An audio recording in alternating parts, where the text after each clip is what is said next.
L'économie encore, c'est ce qu'on appelle une opération séduction. La procédure est rarissime. François Hollande recevait à l'Élysée 44 patrons chinois. À eux seuls, ils représentent 1/5 de la richesse produite dans leur pays chaque année. Objectif pour la France, leur dérouler le tapis rouge. Fabien Chadeau. Ils pèsent 245 milliards d'euros, 4% du PIB chinois, et ils étaient tous cet après-midi à l'Élysée. François Hollande recevait en grande pompe les poids lourds de l'économie chinoise pour leur demander d'investir et créer de l'emploi en France.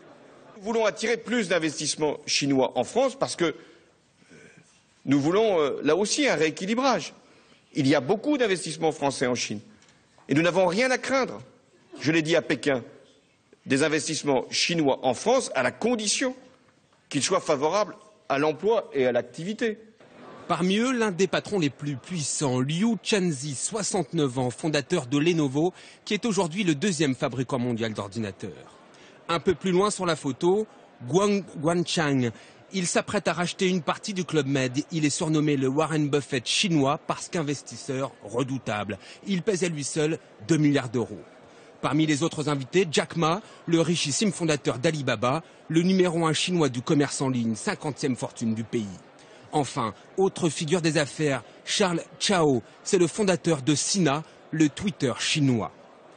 Pour ces chefs d'entreprise, investir en France n'est pas toujours simple. Il faut confronter beaucoup d'obstacles ou de défis, notamment la langue et aussi l'environnement sur le droit de travail et aussi sur le régime fiscal. De tous les pays d'Europe, la France est pourtant la première destination des investissements chinois.